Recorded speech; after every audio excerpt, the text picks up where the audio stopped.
Hi, this is the Professional Amateur Hour coming to you with another review.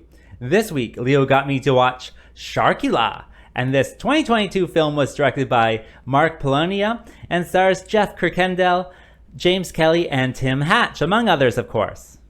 The story of this movie follows these two guys as they are looking for seasonal work, which they find at this motel in Arkham. However, once they get there, the town is not exactly as it seems. There seems to be some weird stuff going on. There even seems to be a Sharkula in the waters, and maybe even a Dracula on land. But what will happen exactly? Well, you have to watch the movie and find out. Alright, so let's discuss this movie. Well, I gotta discuss the elephant in the room first, and that is that this is a Mark Polonia movie, and he has a very special style. I'll say that it is a very low budget style as well. And so it is kind of the same, regular style that he has. He has this puppet shark bat thing going around killing people, and it's, never really well filmed and that type of stuff. And there's lots of other stuff, the costumes, the settings, all that goes into it to make, that Mark Polonia style. So if you are familiar with his works, then you probably have an idea of what type of quality movie I got myself into. If not, then maybe you really got to try to lower your expectations before you press play. With that being said, what did I like about this movie? Well, I did enjoy the story, I will say that. With this story, the setup is that Dracula gets in a fight with a shark and then bites the shark, and then, the shark bites him back, thus creating Sharkula, a half vampire, half shark creature. And so Sharkula and Dracula have found their way to this small town in the USA, and they have kind of set up shop there. And that's kind of interesting, and how their kind of power struggle between the two of them develops, I thought was interesting.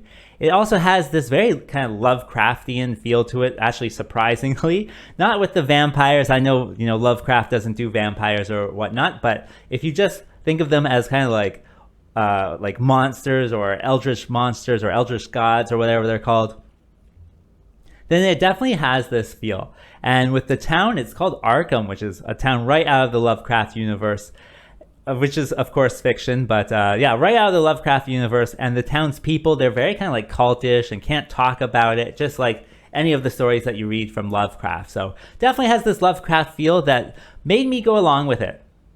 Other than that, I did like the characters. I thought they were enjoyable just to watch. And the actors, they do an okay job with it. They're definitely trying their hardest, which I like to see. But yeah, the characters, I did enjoy them, and just to follow along with them and root for them as well. So yeah, that was good. And of course, if you like that Mark Polonia style, it's all in there. This puppet shark, I thought was hilarious. It's a kind of a funny puppet shark. Yes, it has like a fin sometimes, but sometimes it's missing the fin. And also sometimes I think it can turn into a bat as well. I don't really know what's going on, but I don't know. It's something to see. I'll clip it in here for you.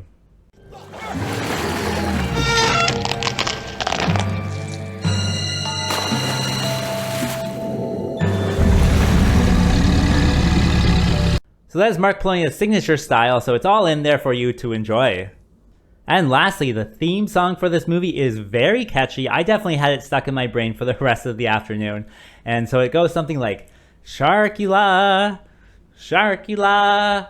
I'll clip it in here for you.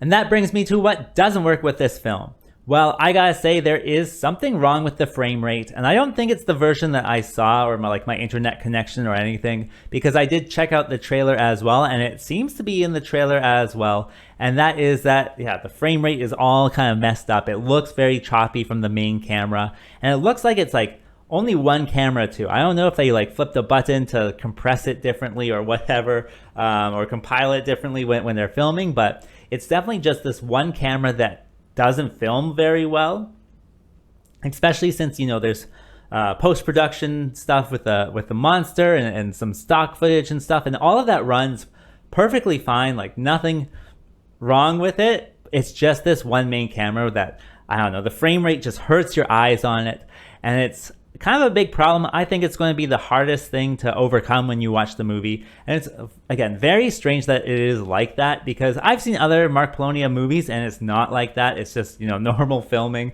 But yeah, I don't know what it is. It's clearly just this one camera. In addition to that, there's lots of other stuff that goes into a Mark Polonia movie. It's definitely his kind of signature style to be very, very low budget. And this one is the same. So, this low budget shark monster, low budget, CGI putting it in, low budget stock footage, low budget filming, costumes. All of that is extremely low budget. And on this channel, I know we watch lots of low budget stuff.